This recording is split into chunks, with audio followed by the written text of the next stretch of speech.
Muito bom dia, são 8 horas mais 1 minuto, 8 horas 1 minuto. Está no ar o Depois do Café, o rádio jornal onde Montes Claros é notícia, com os seguintes destaques.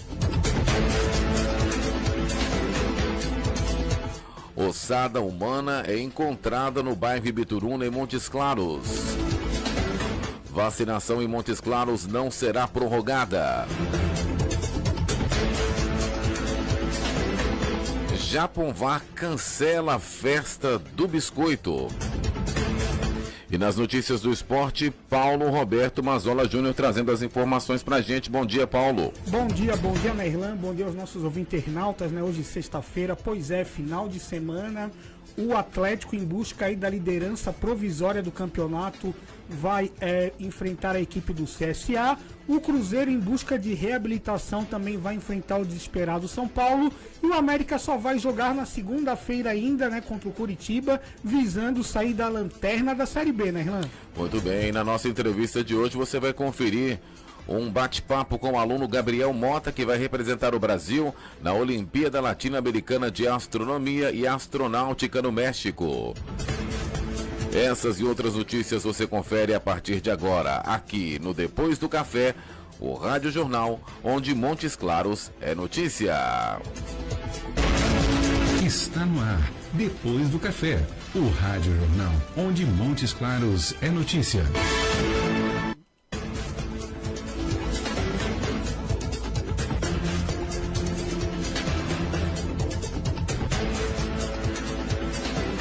São 8 horas mais 2 minutos agora, 8 horas mais 2 minutos. No fim da tarde desta quarta-feira, funcionários de um condomínio localizado no bairro Ibituruna, em Montes Claros, localizaram uma ossada humana enquanto realizavam a limpeza aos arredores do condomínio. De acordo com a Polícia Militar, ao visualizarem os ossos, eles acionaram a PM, pois desconfiaram se tratar de um esqueleto humano. A perícia da Polícia Civil foi ao local e encontraram um crânio, fêmur e outros ossos, além de roupas. A suspeita dos investigadores é de que os ossos pertençam a um adulto do sexo masculino devido às características das vestes. A ossada e roupas foram recolhidas e encaminhadas ao IML da cidade. A Polícia Civil vai realizar exames para saber a identidade da vítima.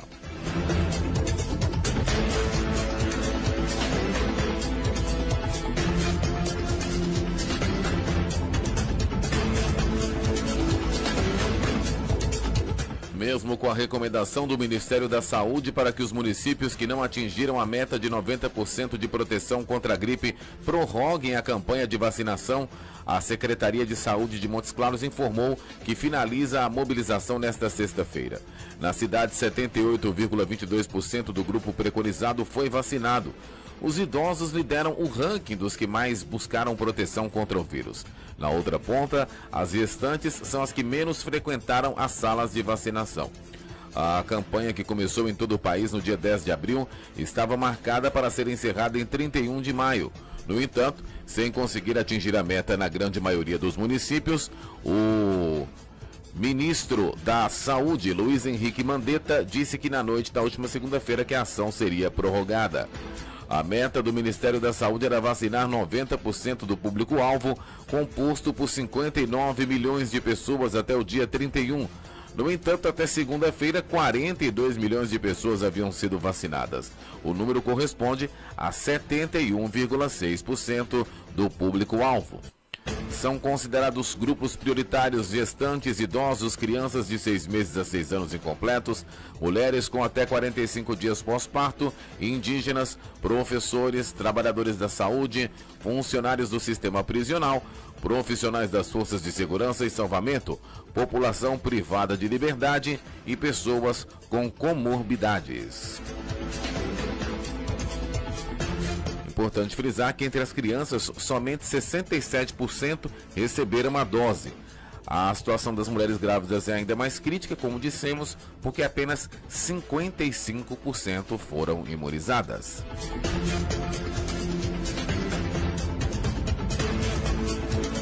E em Montes Claros, né, Mazola, se encerra hoje, então, a campanha. Pois é, né? Inclusive, aí tendo essa recomendação do Ministério da Saúde de que viesse a prosseguir, né, a vacinação, mas o município vai realmente acabar aí com a vacinação. E como você fala, e como diz a notícia, né? Curioso a questão do número baixo de gestantes e crianças, né? O porquê do motivo de não procurar o posto de saúde, por que não vacinar, e bacana até a questão dos idosos, desse maior índice ser, né, do público idoso, já que a gente sabe, como a gente vem conversando aqui, que vem se espalhando a notícia de que a vacina, né, não é saudável, né, que a vacina traz a doença e tal, e geralmente quando essas fake news acontecem, o público sempre que é mais atingido é o idoso, né, a pessoa de mais idade que acaba acreditando nessas histórias, né, e provou que não, né, provou que os idosos mesmo assim foram lá e foi a turma que mais procurou a vacina, né? Exatamente, né, parabéns aí então aos idosos, mas vamos aproveitar hoje, então, para poder procurar os postos de saúde. As crianças, né? Aí e as gestantes aí que procurem aí para que melhore, né? Para que esse número até o dia de hoje tende a dar aí pelo menos uma melhora. Olha, notícia desta semana, Japonvar cancela a festa do biscoito, o município alega falta de recursos. Após 21 edições ininterruptas pela primeira vez, Japonvar não terá a tradicional festa do biscoito. O município alega que, devido aos atrasos nos repasses financeiros pelo governo anterior, não será possível sediar uma das maiores festas da região. Japonvar deixou de receber emenda no valor de R$100 mil por não ter entregado a documentação em tempo hábil. A cidade tem 8 mil habitantes, ganhou visibilidade pela tradicional festa do biscoito, evento que agrega lazer e renda para o município, que era realizado anualmente. Só no ano passado, a festa atraiu cerca de 30 mil pessoas nos 3 dias de duração. Japonvar, esse ano, então, não recebe a festa do biscoito. Né, aquela coisa, né, a questão da situação do qual o Brasil inteiro passa. No carnaval também já tivemos aí cidades bem tradicionais com a questão do carnaval que não fizeram carnaval esse ano devido também à falta de verba, né, das prefeituras, dos municípios. E isso é uma pena, né? Que, como você falou, mais de 20 anos, mais de 2 décadas, uma festa extremamente tradicional, não vai acontecer. Mas é aquela coisa, é o momento do qual o país está passando. Muito bem, são 8 horas mais 8 minutos, 8 horas 8 minutos. Nesta quarta-feira, uma adolescente de 16 anos foi detido e 2 homens de 24 e 25 anos foram presos na zona rural de Laçance, suspeitos de integrarem uma quadrilha de roubo de carros e cargas que atua nas rodovias do norte de Minas. Segundo a Polícia Militar, denúncias indicaram que uma fazenda funcionava como um depósito de produtos roubados. Após monitoramento, a polícia foi ao local e encontrou um caminhão-baú e um carro de luxo, ambos com roubos registrados na BR-135. Parte da carga em um veículo é avaliada em pelo menos R$60 mil. De acordo ainda com a PM, a quadrilha atuava na região há algum tempo e o adolescente seria o responsável para fazer a segurança do esconderijo. Os militares informaram ainda que a placa do carro estava clonada e ele havia sido roubado em dezembro de 2018 na BR-135. O caminhão carregado com produtos de vestuário, calçados, materiais hidráulicos, elétricos e agropecuários foi tomado pelo bando em 26 de abril deste ano entre as cidades de Curvelo e Corinto.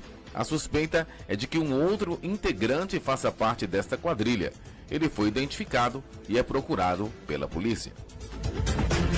Agora também, né, esse setor aí da BR-135 virando local provável de roubos e furtos aí, né? Mas aquela coisa, né, Irlan, se tem o que rouba, né, se tem o crime aí, o roubo e tal, o furto, é porque tem quem compra, né?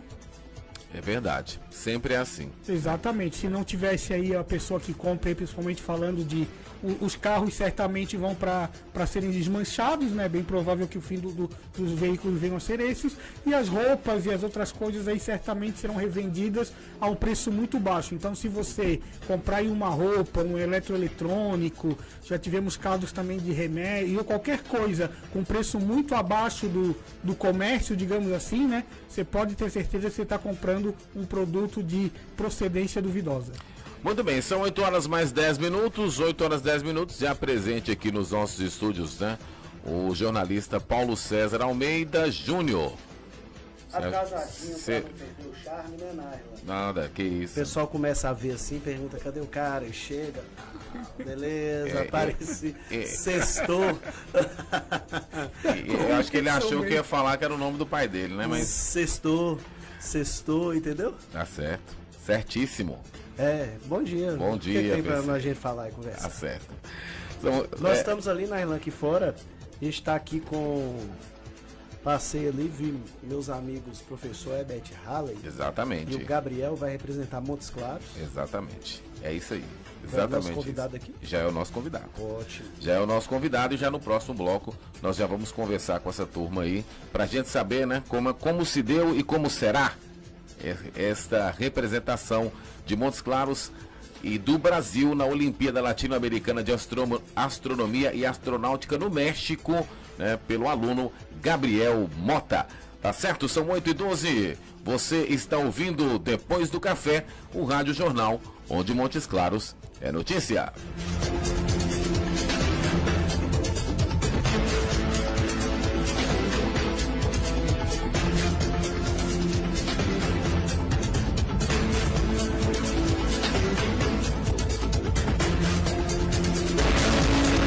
Você está ouvindo Depois do Café, o Rádio Jornal, onde Montes Claros é notícia.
Voltamos a apresentar Depois do Café, o Rádio Jornal, onde Montes Claros é notícia.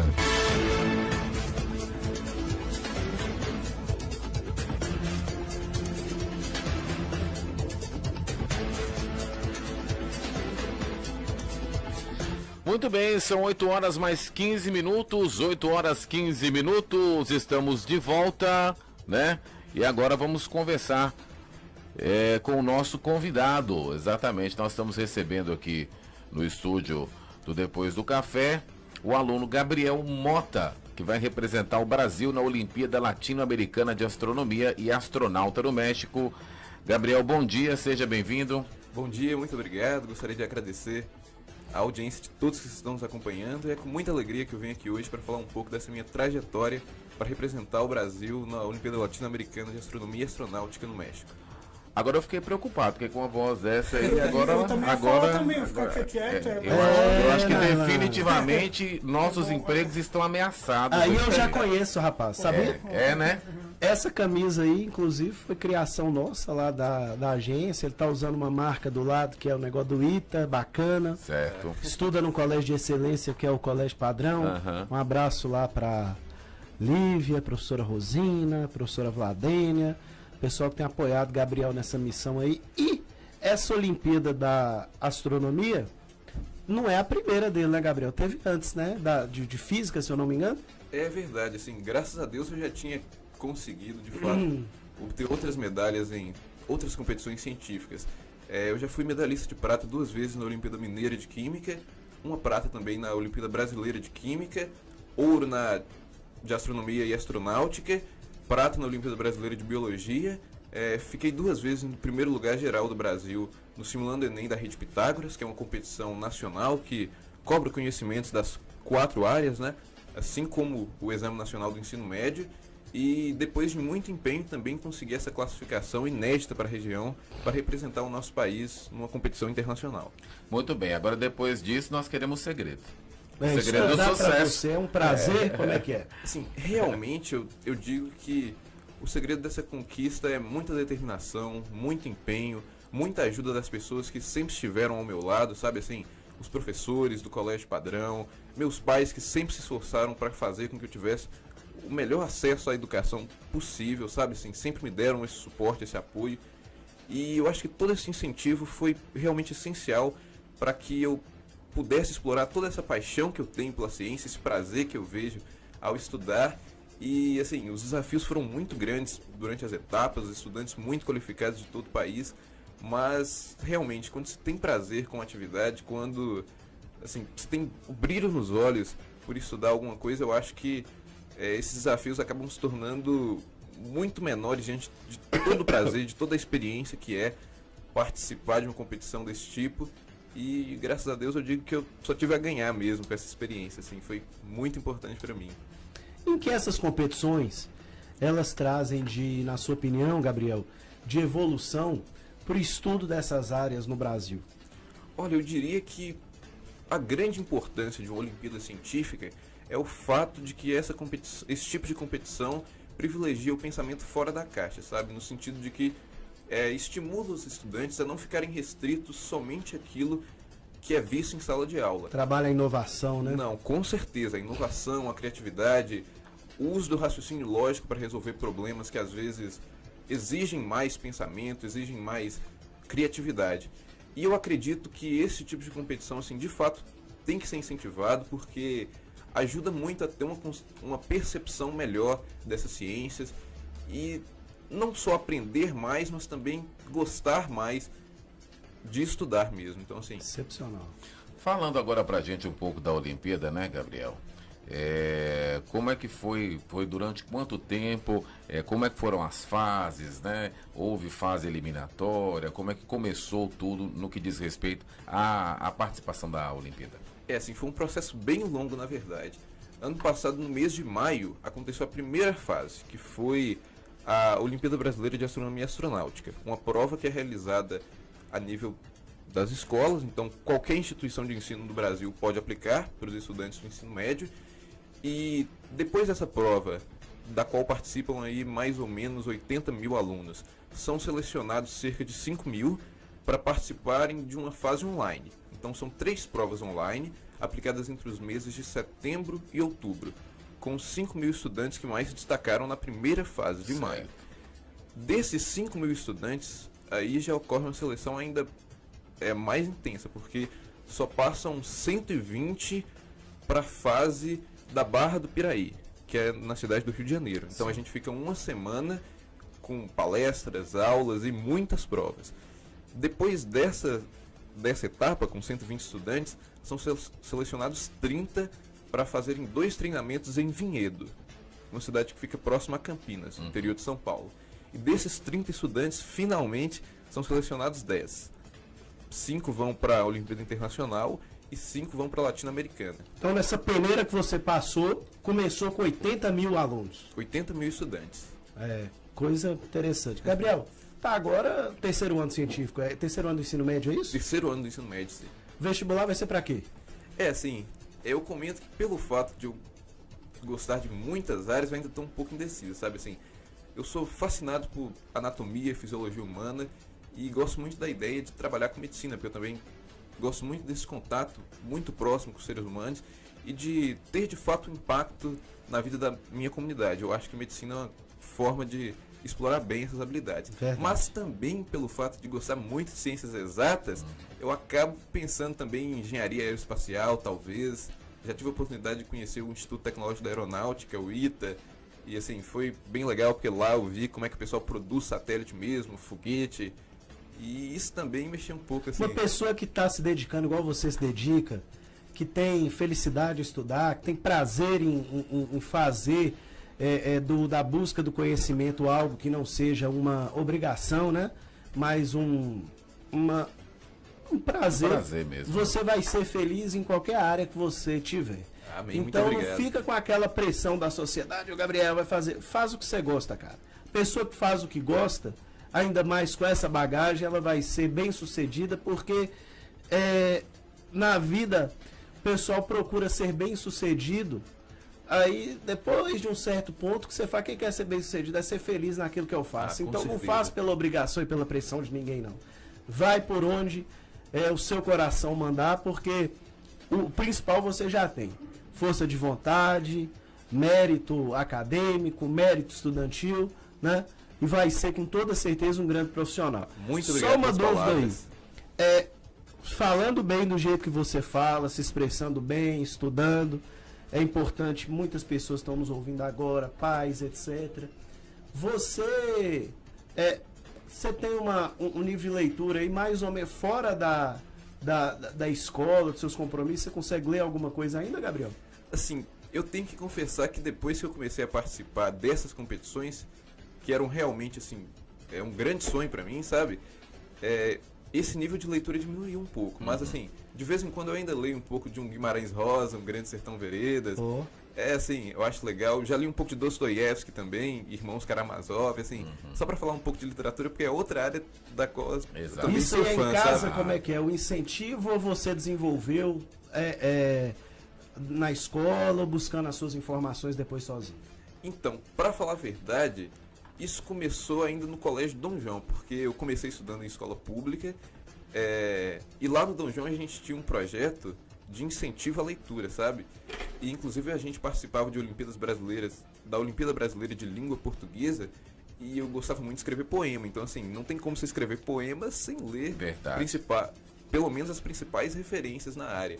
Então isso criou um estímulo muito grande para que eu entrasse em contato com grandes autores da literatura nacional e depois da internacional, e assim, tinha esse incentivo em casa também. E depois, quando eu fui para o Colégio Padrão, a gente também tinha vários projetos de leitura, e todo esse incentivo contribuiu para que eu de fato desenvolvesse a paixão pela leitura. Nairlan, Cleiton Barbosa, Paulo Roberto Mazola Júnior, teleouvinte internauta. No momento em que se discute o investimento na educação pública, que se questiona, em que as pessoas fazem uma perseguição medieval contra o conhecimento, contra a pesquisa, contra o ensino, você tem um garoto que vem da escola pública e que teve um contato com Guimarães Rosa, Dostoiévski na escola pública. Exatamente. Talvez as pessoas não entendam a importância disso aí, mas ele citou 2 exemplos, que expoente da literatura mundial, dos principais, acho que inclusive Crime e Castigo é um livro obrigatório para a formação intelectual de qualquer um, e Guimarães Rosa, né, que é aqui para nós, inclusive, foi a pessoa que mais definiu, né, a figura desse homem sertanejo, catrumano, etc. Enfim, olha para você ver a importância da educação pública e da valorização. Então, com mais recursos ainda, a coisa tende a ficar bem melhor. É verdade, né? Aproveitando essa deixa do PC em relação ao incentivo à leitura, ao incentivo aos estudos, né? A gente gostaria que você falasse um pouco também, Gabriel, sobre a participação, mas a participação real da sua família, né? Nesse incentivo, né? E a gente viu que você agradeceu, né? Mas a gente gostaria de saber como é que é a colaboração da família para a rotina de estudo, né? Como é que seus pais absorveram todo o seu interesse e participação? Então é interessante porque meus pais são professores, sabe? Meu pai é professor de geografia, minha mãe é professora de história. Então, de fato, essa cultura do estudo, eu posso dizer que ela veio de berço mesmo. Porque, assim, desde pequeno, meus pais já liam pra mim também, assim, sabe? Quando eu era bem criancinha ainda, e me incentivavam bastante. E aí, quando eu cheguei ao ensino médio, que é quando as coisas, de fato, começam a ficar mais apertadas, né? Por assim dizer... houve um empenho muito grande da casa em adaptar a rotina para que eu pudesse ter condições de estudar. Então, assim, o pessoal parou, às vezes, até de, sabe, assistir televisão em certos horários para não fazer barulho. Assim, todo mundo tentava se esforçar ao máximo para poder me ajudar mesmo a estudar, o meu nível de concentração. E eu falo que eu ficava até meio, assim, constrangido, mas eles falavam, não, a gente sabe que é pro melhor da sua formação e a gente vai fazer o máximo para que você tenha, de fato, a melhor condição possível para estudar. Então, por isso que eu sou realmente muito grato a meus pais. Todo o material que eu precisava, assim, eles se esforçavam em comprar, sabe? Que é muito importante também ter livros didáticos de qualidade para se estudar, fora da escola, principalmente, por exemplo, nessa competição de astronomia, em que a gente acaba extrapolando muito o que é visto em sala de aula. E também meu pai me ajudava muito, por exemplo, para ir às vezes para outras instituições, por exemplo, o Instituto Federal, que também me ajudou muito para estudar astronomia, porque lá havia um telescópio muito bom, e aí meu pai sempre saía comigo, às vezes 7 horas da noite, voltava meia-noite, porque eu ficava estudando com o professor de lá. Inclusive gostaria de agradecer ao professor Marcos, caso ele esteja nos ouvindo agora, porque também me ajudou bastante nessa preparação. Então, assim, houve de fato esse empenho em me ajudar nessa minha jornada. Então, seu pai te transferiu e sua mãe uma grande herança em vida, né? Educação. Coisa importantíssima. Tem mais irmãos lá, Gabriel? Como é que é? Não, sou filho único. Filho único. Filho único.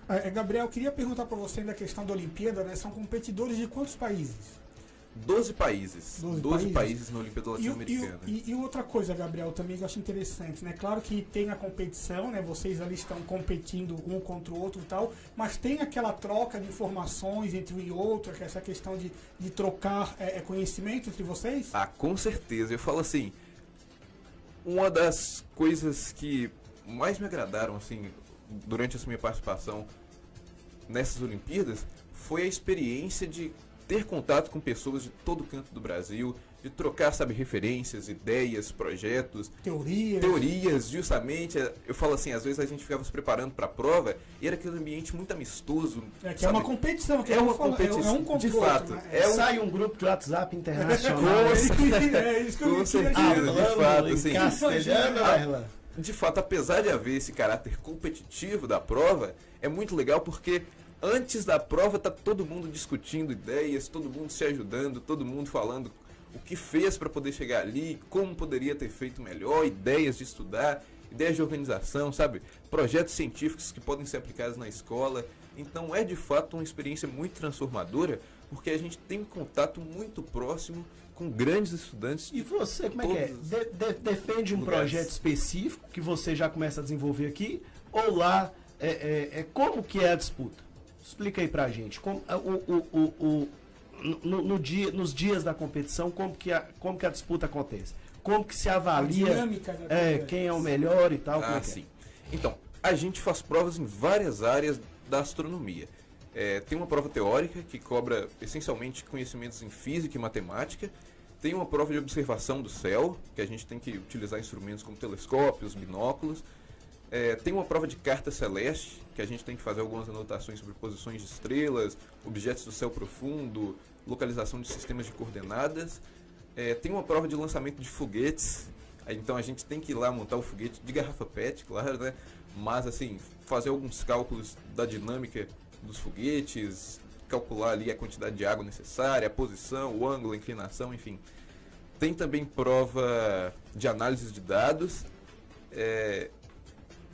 E a gente faz algumas listas de exercícios também que são disponibilizadas semanalmente. Então, assim, são várias avaliações e, de fato, por isso que a gente fica uma semana fazendo esse tanto de prova. E não pode perder nota na escola, que você está estudando. Não, não pode perder nota na escola. Então, realmente tem que redobrar o esforço para poder, como se diz, conseguir bons resultados. Aí, numa brincadeira dessa, você fica estudando quantas horas por dia, mais ou menos? Então, assim, eu digo que, na verdade, eu estudo, assim, praticamente o tempo todo, sabe? Mas é, assim, o ritmo de qualquer vestibulando que esteja realmente querendo concorrer a vagas nas principais universidades do país. Não tem jeito, tem que haver muita dedicação, muito sacrifício, mas que com certeza vale muito a pena quando o objetivo é alcançado, assim, em termos de formação pessoal e realização. Não, se quiser ser jornalista também, com essa bagagem aí. Eu ia colocar o seguinte, Jornal pela Nacional. forma que ele se expressa, pela voz que ele tem, então, devia dar palestra também. Né? Verdade, tá aí, né? Nas escolas, pra molecada, contar um pouco da tua história. Você nunca foi convidado, nunca fez nada do tipo? Fui convidado sim, inclusive esse ano já tem projetos para, de fato, fazer divulgação científica em escolas públicas. Escolas públicas, onde você saiu, sim, exatamente. Justamente porque eu penso assim, eu tenho a oportunidade, eu tenho o privilégio de estudar numa excelente escola, que tem excelentes professores, com bons materiais, e eu tenho todo o incentivo para poder perseguir aquilo que eu quero. Mas eu sei que, infelizmente, a educação pública do país ainda passa por uma situação muito complicada e há muita desigualdade no meio. Então, assim, o que eu puder fazer para tentar diminuir, nem que seja um pouquinho, e dar um incentivo para outros estudantes também terem acesso à educação, eu acho que é muito válido. É então, importante. Agora, olha pra você ver, eu já tenho como é que é o projetos. negócio. O Gabriel tá aqui, divulgando isso, falando para aí milhares de pessoas que vão, com certeza, seguir esse exemplo. Tá acompanhado do seu professor, né? Depois para a câmera até pega aí. Tem que é o pegar, nosso amigo Herbert Allen. Meu grande companheiro. Ainda mais que hoje ele está janeirando, né? Justamente. Tem que ver isso também. Acompanhado do seu professor, recebendo estímulo. Então você vê que a educação, muitas vezes a pessoa vê colégios preocupados em pegar o cara, passar no vestibular e só divulgar o nome da pessoa. Gabriel está estudando numa situação em que ele está tendo todo o apoio para participar de competições, para seguir a carreira que ele quiser, para ter um desenvolvimento e para servir de exemplo para outras pessoas. Então, a função social da educação privada, quando você vê isso acontecendo, ao vivo e em cores, é um negócio fantástico. PC, você colocou uma coisa muito interessante, né? Que as escolas só se preocupam com isso, com os números, principalmente do vestibular, né? Com como a gente viu aqui, não. Pois é, exatamente isso que eu estou falando. E o currículo, né, que tem o Gabriel, e esses que tem um currículo menor do que o Gabriel, a gente vê em outdoors espalhados pela cidade, fotos e tal, e o Gabriel com toda essa bagagem dele, né, se não fosse a divulgação que ele está tendo aqui, o apoio, certamente passaria despercebido aí pelo estado todo, diríamos assim. Não, mas a escola dele faz outdoor. Não digo a dele, exatamente. Ele é muito bem. Personagem propaganda da escola muito dele. bem. Um garoto propaganda interessante porque é um exemplo bom para compartilhar. Nairlan, o Gabriel tá aí, Olimpíada de Astronomia, e depois nós vamos falar da Olimpíada que o Mazola vai fazer hoje. Ok. E ainda bem que ele mexe com astronomia, não é com astrologia, né? Que é a área do qual ele entende, né? Instituto Universal Brasileiro, exatamente, né? Algumas décadas atrás. Exatamente. E Gabriel perguntou a proeza de fazer um grupo de um curso de astrologia pelo Instituto Nacional viu? Brasileiro. E Gabriel, você que faz a questão rapidinho de cartas, aí, que acabou né? aqui. Que faz das estrelas, aquela coisa, um certo Cruzeiro do Sul, você consegue fazer alguma previsão do que está acontecendo? Nada, absolutamente nada. De previsão astrológica, não. Aquelas 5 estrelas é coisa complicada. Eu só sei. Ele tá misturando o negócio com futebol, você tá entendendo? Pergunta o time. O Cruzeiro do Sul. Olha só, puxa vida, quanta astúcia. O professor é cruzeirense, o aluno é? Cruzeirense também, assim. O time, infelizmente, está passando por uma situação ruim, mas daqui a alguns dias eu tenho certeza. Essa previsão. Você já fez a previsão? Essa previsão daí dá pra fazer. E vai recuperar essa câmera aqui, vai voltar a jogar. Beleza. Fecha em mim antes de chamar pro intervalo, por favor. Pera aí que eu vou puxar aqui para deixar para você aí, viu? Leila, você tá me ouvindo aí, Leila? Peraí, só um minutinho. Tá ali, ó. Vai Tô lá. falando pra ela passando aqui. Vai lá. Nossa produtora. Leila, não tô aguentando cruzeirense no programa aqui, não. Na boa. Semana que vem, tiver cruzeirense na pauta aqui, mas eu não venho. Na boa, eu também não tô aguentando isso mais não. Eu acho Só, que eu vou... por favor, eu vou- só tem cruzeirense aqui. Não, a próxima vez que Herbert for falar alguma coisa sobre trazer alguém, que eu vou perguntar antes primeiro o que que é, né? É, justamente. Não. Mas é isso aí. Ô, Gabriel, muito obrigado pela Eu sua que presença, agradeço. viu? E eu queria, para finalizar, a gente gostaria exatamente que você pudesse deixar aí uma mensagem, né? Isso é clichê, mas é importante. Também para os seus companheiros, para os alunos que hoje estão engateando, aqueles que têm sonho, aqueles que querem também participar, né? Qual é o caminho das pedras aí para eles? Olha, eu gostaria de dizer que não importa qual seja o seu sonho, se você tiver determinação, empenho, valorizar a ajuda daquelas pessoas que estão te acompanhando, que estão ao seu lado, isso é muito importante. Tenha fé em Deus, tenha determinação, acredite no seu potencial, que por maior que seja o desafio, um dia você chega lá, e quando você chegar lá a sensação vai ser muito boa, você vai encher o seu coração de alegria, da sua família, de todas as pessoas que te acompanham, e é isso que faz a vida valer a pena. E basicamente Tá isso que eu tenho a dizer. É isso aí. Herbert, obrigado, viu, pela presença aqui, né? E ninguém vai falar nada dos, sei lá, 60 anos, 70 anos. Herbert, 70, pelo cálculo aí. No cálculo meu aqui, dá Quer ver? uns 60, não? Não, 45. Foi em cima, Herbert? Da minha? 39? Gente, 40? eu não tenho... Não, eu treino. Não, 42 tá certo. A minha é Você 39. é gato, moço. Não. Todo mundo sabe disso. Todo mundo sabe que sua idade Não, eu real sou é... gato mesmo. Assumiu. Vamos pro intervalo. Não, Depois disso aí, vamos pro intervalo. Gabriel, obrigado, viu? Forte abraço agradeço. aí, tá certo? Vocês Valeu. estão ouvindo depois do Abração. café, o Rádio Jornal, onde Montes Claros é notícia. Aqui a gente fala a verdade, mentira não dá pra poder falar, não. Só tirar um...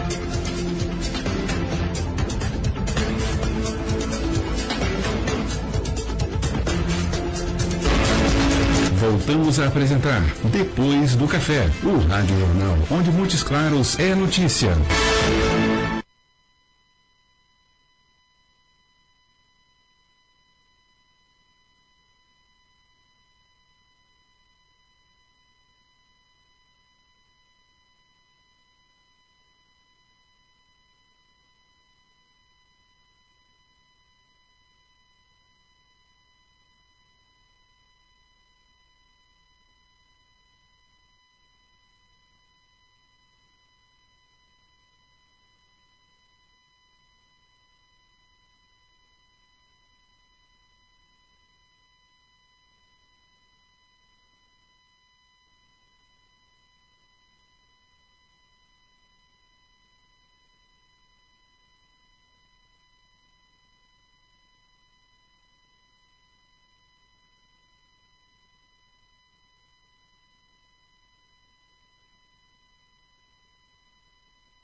Voltamos a apresentar Depois do Café, o Rádio Jornal, onde Montes Claros é notícia.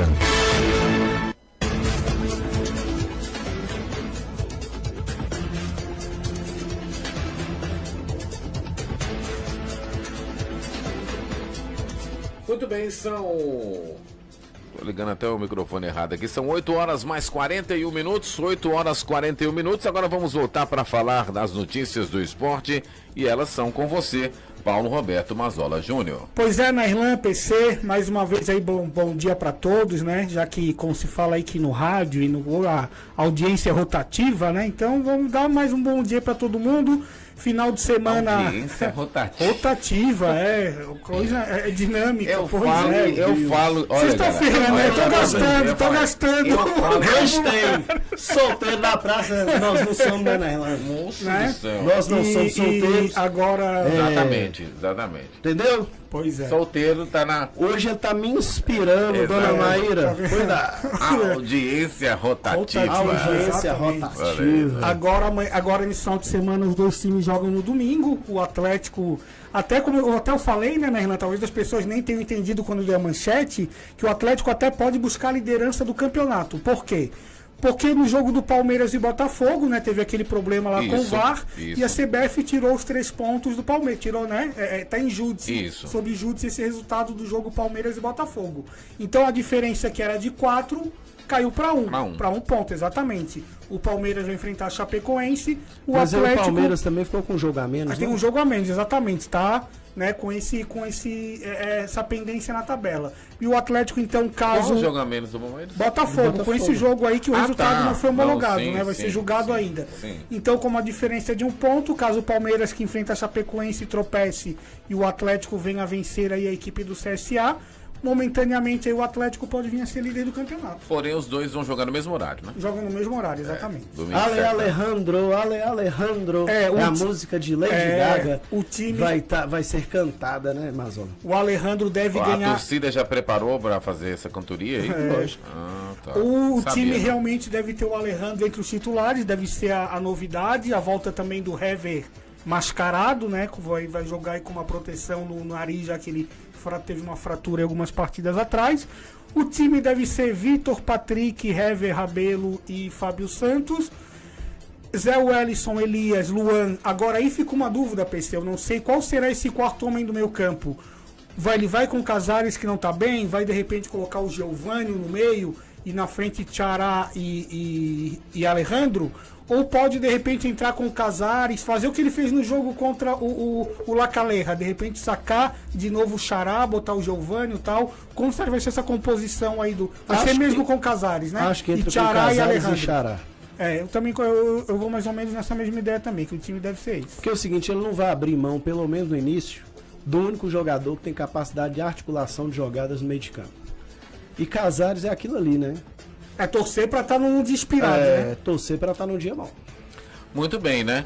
E agora vamos voltar as atenções, né, para o estrelado da Toca. E aí? O estrelado da Toca que tá meio nebuloso lá da Toca, né? Exatamente, a coisa...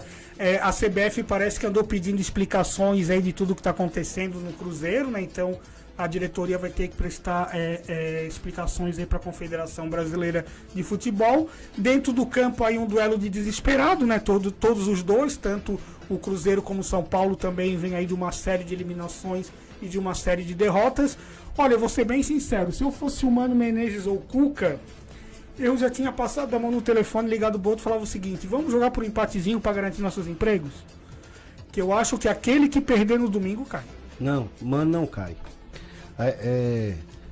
O discordo. Acho que o Cuca pode cair. A situação do São Paulo é crítica. Mas a situação do Cruzeiro, apesar de momentaneamente estar mal no Campeonato Brasileiro em campo, não é tão crítica assim a ponto de demitir um treinador que está num trabalho de 3 anos. Eu acho que pelo momento que ele está passando, pior defesa do campeonato. Se o São Paulo ganha do Cruzeiro, o Cruzeiro entra na zona de rebaixamento. Mas tem time muito pior do que o Cruzeiro no campeonato para cair. Eu acho que derruba até para a diretoria ficar de boa com a torcida, porque a torcida vai para cima, até para fazer uma média com a torcida. Eu acredito que a diretoria demita. Derruba, Mano, contrata quem? É uma ótima pergunta. Abel Braga. Abel? Aí coloca Abel lá. Claro. Abelão? Exatamente. Não. Aí o que acontece? O Cruzeiro, se ganhar do São Paulo, vai estar fazendo um favor, sabe pra quem, né? Pro seu rival. Pro Atlético. Claro. É que daí, eu tô falando, eu acredito que o que perder caia, ou o Mano ou o Cuca, aquele que perder vai cair. E se empatar, o Mano ainda se segura até o meio da semana na Copa do Brasil. Se ele não cair no domingo, no meio de semana ele cai. Pergunta pra vocês que me ocorreu aqui agora. Caindo Mano Menezes, caindo Cuca. Qual desses dois treinadores seria melhor para o Atlético Mineiro buscar? Para o Atlético... Olha, o Mano é um excepcional treinador. Eu admiro o trabalho dele, o trabalho em si. Né? Mas ele criou um vínculo com o Cruzeiro. Ele criou uma crosta com o torcedor atleticano, que o torcedor atleticano antagonizou o Mano, né? Então, se o Mano entra... Mas será que o Cuca não tinha isso também? Que o Cuca também treinou o Cruzeiro por um bom tempo, sendo inclusive vice-campeão da Libertadores. Mas o Cuca não teve briga com a torcida do Atlético. O Mano e também teve. não trocou de um pro outro também, né? Exatamente. O Cuca foi de um pro outro. Acho que ele saiu de uma temporada e na outra já começou no Atlético. Ele encerrou a temporada dele no Cruzeiro, naquele período de férias. Não foi demitido depois da Libertadores ali, aquele Barcelona das Américas, não sei o que, tal. Passou um tempinho e foi contratado pelo Atlético. Exatamente. Agora, ele não criou antagonismo. E o torcedor atleticano, definitivamente, ele não morde amores pelo Mano. Então o Mano vai entrar já tendo que enfrentar os adversários em campo e a própria torcida. E a torcida porque qualquer erro que ele cometa... Tá, mas será que no Vasco também não acontece uma coisa parecida com o Luxemburgo, até por ele se declara flamenguista, inclusive falando que o sonho dele é ser presidente do Flamengo e hoje está treinando o Vasco? Mas há quantos anos que o Luxemburgo falou o que do Vasco? Mas ele é a fome com a vontade de comer. O Luxemburgo desesperado para treinar um time, o Vasco desesperado para ter um técnico de ponta. Tá. Agora, de verdade, o Atlético, dá uns 3 reforços aí pro Santana e deixa o Santana, pronto. Nenhum nem outro. Eu acho que Cuca seria o único técnico do futebol brasileiro que teria paciência da torcida. Pra que você fazer esse lobby todo pra Cuca? Eu não consigo entender. Porque seu Cuca... Não. Eu ia falar com você, olha só. Tá bom. Esse retorno do Cuca... Seu Cuca sou eu. Sou eu. E porque, eu não vou falar do outro jeito, vamos dizer assim, não vai bagunçar. Tirando o lá no Atlético e tal, o título dele no Atlético, qual foi o outro bom trabalho do Cuca depois disso? Foi campeão no Palmeiras, mas não fez Cuca um bom tem trabalho. Um alvará eterno no Clube Atlético Mineiro. Não, a passagem. Mas não vai nessa não, que o Luxemburgo ganhou tríplice coroa no Cruzeiro e depois foi escorraçado do meio Cruzeiro. Cuca no Atlético Mineiro é muito mais do que o Dragão do sítio do Pica-Pau Amarelo. Eu não sei, o Cuca deve estar pagando dinheiro pra esse cara fazer esse lobby todinho pra ele. Não tem condição então, daí eu creio que o Mano daí, como ele quer segurar o emprego dele contra a Chapecoense, ele jogou numa linha de... Ele jogou 4-1-4-1, né? Ele jogou com os 4 zagueiros, com o Henrique e com uma linha de 4 meias, né? Com Robinho, Rodriguinho, Thiago Neves e Marquinhos Gabriel com o Fred na frente. Não deu certo. Tanto que no segundo tempo ele tornou a botar o Lucas Silva no meio campo. Acredito que ele vai fazer de novo isso, vai voltar pro 4-4-2 com 2 volantes. E o Thiago Neves acho que vai dançar, vai voltar pro banco. Um provável aí Cruzeiro para mim vai ser Fábio, Romero na direita, já que o Edilson tá machucado e o Orejuela também foi operado. Dedé, Léo e Egídio. Meio campo Henrique, Lucas Silva, Robinho e Rodriguinho. Na frente Marquinhos Gabriel e Fred. Também. Previsões, Mazolation? Previsões? Olha, eu acredito. Você gosta, porque senão fala que vai dar o mesmo. O jogo do Atlético, resultado padrão, 2-1. Para o Atlético. Para o Atlético. Tá. Eu só ganho 2-1. Atlético e CSA, 2-1. Vai ser um 2-0. 3-0. 3-0 no lugar? 3-0. Você tá acertando muita coisa. Cruzeiro e São Paulo 1-1. Os dois vão querer se defender, vão querer garantir o emprego. Tanto Cruzeiro e São Paulo? Não, São Paulo vai ser inclusive no Pacaembu, porque o Morumbi também tá na mesma situação do Mineirão, né? Já entregue pra Comembol aí pra CSE é 3-0, porque vai ser aquele jogo. Não, jogo do Galo é 2-1 e vai ter auxílio do VAR. Alejandro mais solto, tal. 2-0 pro São Paulo, hein, gente? Lá no Pacaembu? Não, vai ser jogo de empate pros dois segurar o emprego. Lá no Paca? No Pacaembu. Acho que vai ser vitória do São Paulo. O momento do Cruzeiro tá muito turbulento. Eu acho que fora de casa o Cruzeiro vai ter dificuldade. Aí como não derrubar o Mano? O cara vai estar com 6 derrotas consecutivas, com a pior defesa do campeonato, certamente já tomou 13, se perder vai tomar o 14. Joga? Henrique joga, tô falando Henrique e Lucas Silva. Henrique tá muito mal, o Léo tá mal. Eu acho que Não, a defesa tá mal, tanto que é mais vazado do campeonato. O Cruzeiro toma gol. Então, PC profetizando aqui, Cruzeiro 0, São Paulo. Não, você já deu 2? Dei 2-0. Cruzeiro 0-1. São Paulo 1-0. São Paulo 1-0, né? São Paulo 1-0, eu digo que vai ser jogo de empate, 1-1. 1-1, né? Agora, né, Irlan, só falar, amanhã tem a final, amanhã, além do show do Roupa Nova... Dá os horários dos jogos aí, Os jogos, o Cruzeiro joga às 16 e o Atlético às 19. Que dia? Domingo. Dois jogam domingo. E amanhã, além do show do Roupa Nova, também tem a final da Champions, né? Tottenham e Liverpool. E eu acho que o Liverpool leva. Cara, jogão. Acho que o Liverpool leva também. O Salah tá merecendo esse título. Salah, Firmino. Né, do outro lado tem o Lucas, também brasileiro. O América contratou Pedrão. E contratou Michel Bastos, né? A grande. Não, mas o América Vôlei contratou Pedrão. Tá, o América Vôlei. É o primeiro jogador de reforço, né? Já é o Porque Pedrão. no futebol já tem o Pedrão, que faz dupla de zaga com o Paulão. Parece até dupla sertaneja, Paulão e Pedrão. Na boa, não dá pra mexer com isso. Eu sou a única pessoa que eu acho nem o treinador do América, sabe, o time do América de Costa. É verdade. Ó, o Pedrão jogou pelo Montes Claros 2014, 2015. Falando de vôlei agora, sim, né? Ele tem passagem aí pelo Sada, pelo Cruzeiro, né? Montes Claros, o PCN e Caramuru Vôlei. E agora vem para compor o América Vôlei. Na boa, eu acho, nada contra o América, acho legal, vai ser um negócio que tá tendo até dinheiro aí, mas eu acho que o torcedor não vai se empolgar em função de se chamar América Vôlei. Eu acho que América Montes Claros Vôlei. Pode ser. O Montes Claros América Vôlei, né? Sei lá, alguma coisa América. assim. O negócio é que o América tá botando a grana toda aí, né? E aí... Vai dar mais tempo. O Medioli... Mas tá botando grana mesmo, o América? De contratação de jogadores. Pois afinal, quem tá botando grana? É o América? É a Sada? Não, o América... Sada tá patrocinando também? Tá. Quando a gente fala América, é Sada. Entendeu? Porque o Medioli... Já tem o Cruzeiro, né? Então seria um outro... Isso. Um trabalho parecido como já fez lá em Juiz de Fora, aquela coisa assim. Isso. Na realidade é o projeto do Juiz de Fora que trouxe pra Montes Claros, né? Resumindo. Eu acho que é de Betim. Porque o Medioli ele não atuou lá em Juiz de Fora, não. Ele atua no Cruzeiro. Mas essa turma não tá vindo tudo de fora, o treinador e tal, não era do projeto também que eles tinham em parceria com o Cruzeiro do time lá, de Juiz de Fora? A parceria do Cruzeiro com o FJF, né? Exatamente, com o Juiz de Fora, isso. Aí tá trazendo pra cá esse projeto. Pelo que eu tô entendendo é mais Pedrão. Isso. Sexto lugar, Superliga.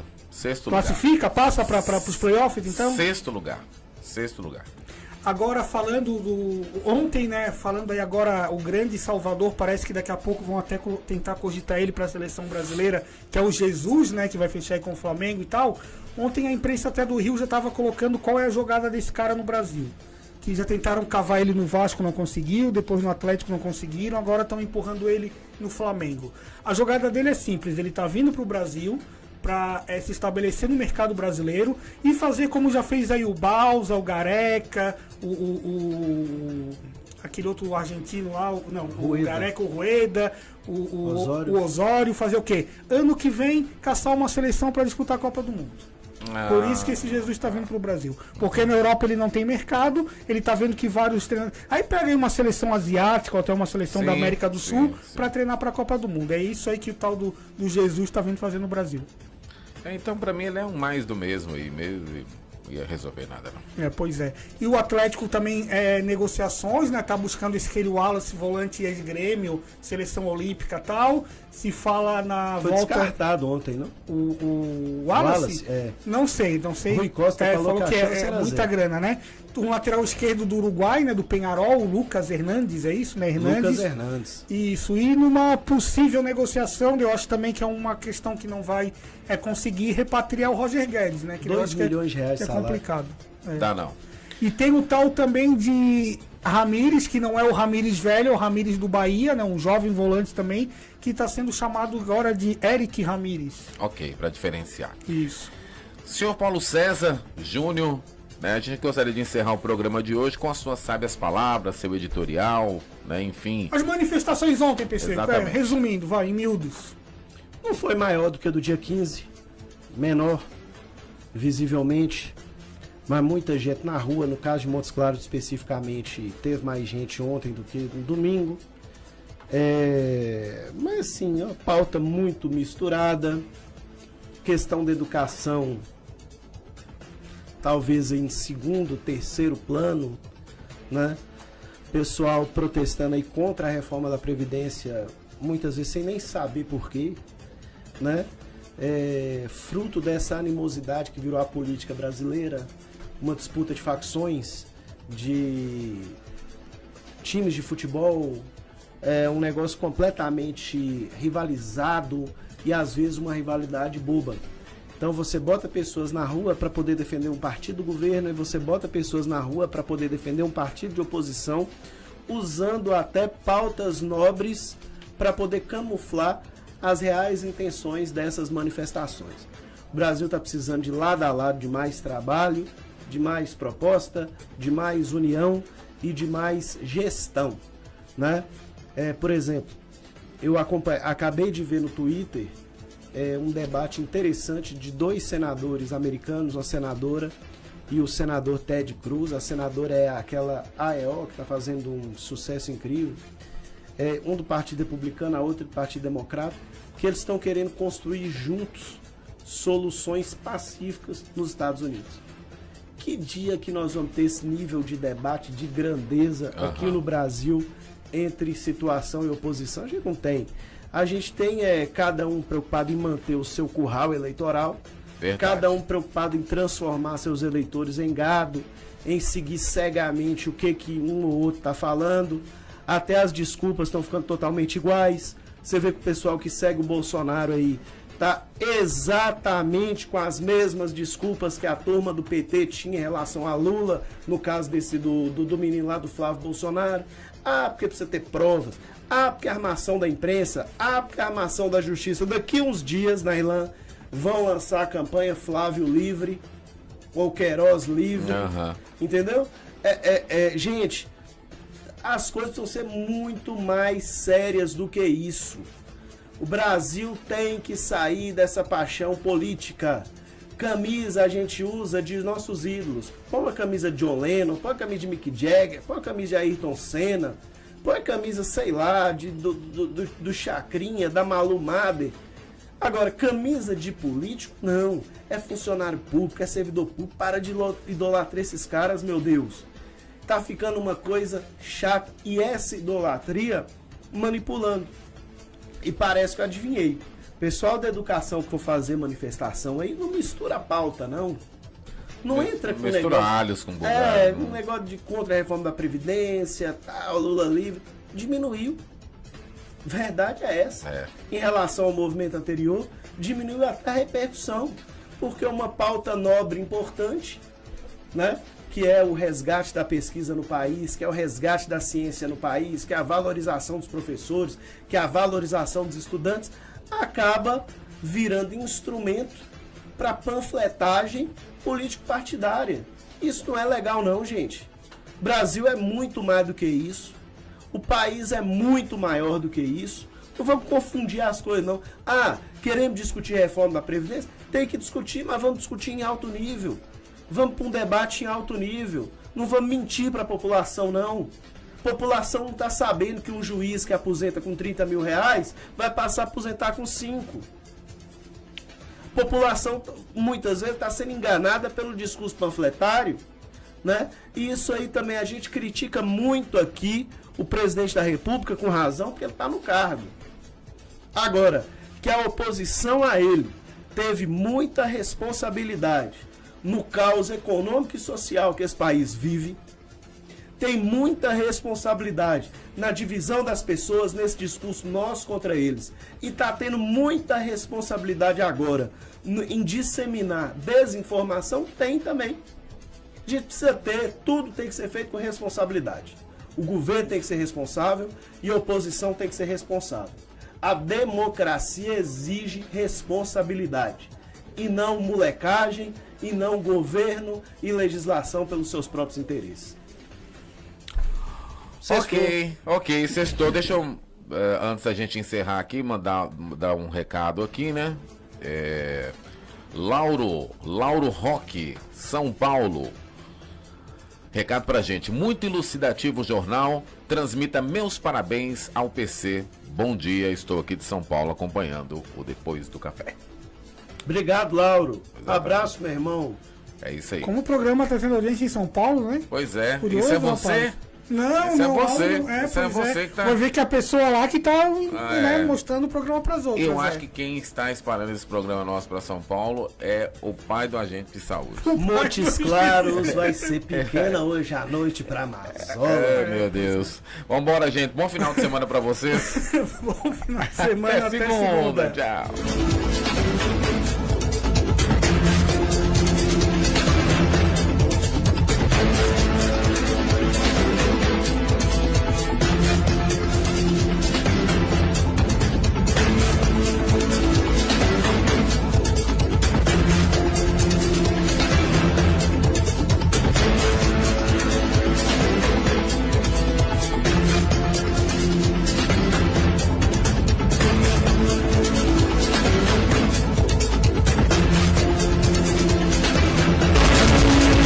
Você conferiu Depois do Café pela sua Estúdio 20 Rádio Web.